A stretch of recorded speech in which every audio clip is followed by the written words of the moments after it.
The and of turning away from prayer, نماز سے منہ موڑنے والے کا انجام سنی۔ وہ لوگ جو نمازوں کو بھلا بیٹھے ہیں، اللہ کی عبادت نہیں کرتے، غفلت برتتے ہیں، سستیاں برتتے ہیں، جنہیں کوئی پرواہ نہیں ہے کہ نماز پڑھنی ہے نہیں پڑھنی ہے، ان کے تعلق سے کیا حکم ہے اللہ تبارک و تعالیٰ کا اور حدیث کا کیا حکم ہے۔ آج آپ کو دنیاوی کاموں کی اتنی فکر ہوتی ہے کہ آپ ہر کام ٹائم سے کرتے ہیں، کہیں آپ کو اس میں نقصان نہ ہو جائے، بڑی فکر رہتی ہے، لیکن خالق کی آپ کو کوئی پرواہ نہیں ہے۔ آج آپ دنیا میں اتنے مشغول ہو چکے ہیں دنیاوی کاموں میں کہ آپ نے رب کو بھلا دیا ہے۔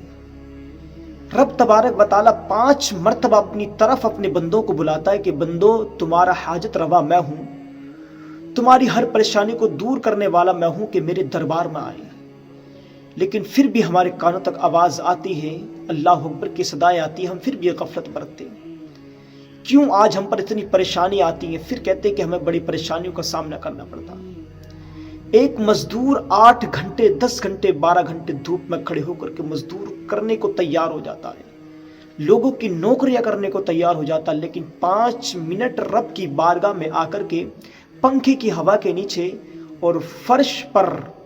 ایک چٹائی پر رب کو یاد کرنا پسند نہیں کرتا۔ پھر کہتے ہیں ہم پر اتنی پریشانی آتی ہے۔ وہاں دھوپ میں کھڑے ہونا منظور ہے، انسان کو راضی کرنا منظور ہے،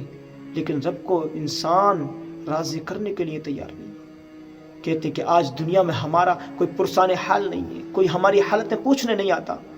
کہتے ہیں کہ آج دنیا میں پارلیمنٹ میں ہمارا کوئی قائد نہیں ہے، ہمارا کوئی رہنما نہیں ہے کہ ہماری بات پہنچ سکے۔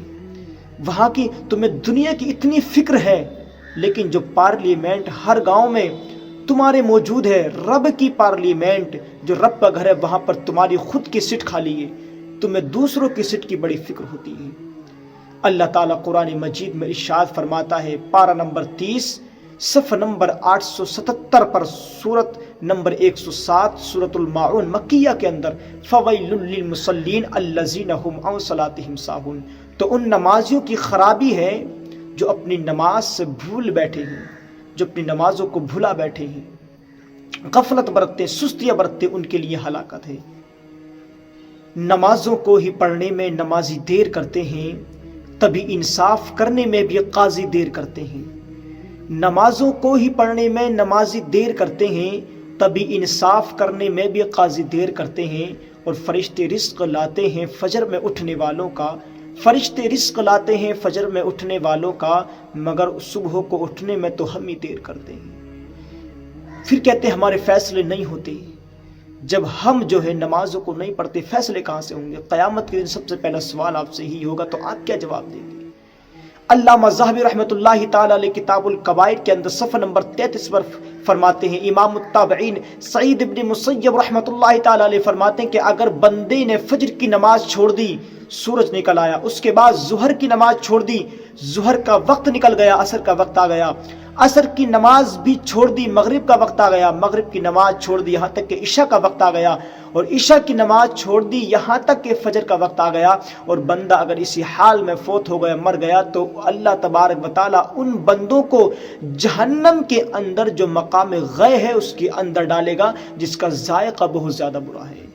تو اس حال میں اگر بندہ مر گیا تو اس کے لیے انتظام یہ ہے کہ اللہ تعالیٰ اسے جہنم میں جس کا ذائقہ سب سے برا وہاں پر ڈالے گا۔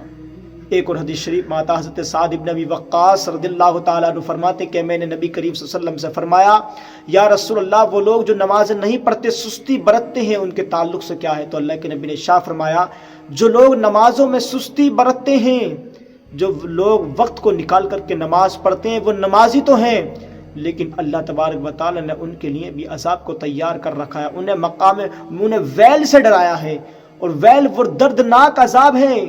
کہ انسان تو انسان جس کا جسم نازک اگر دنیا میں ذرا سی آگ کو برداشت نہیں کر سکتا،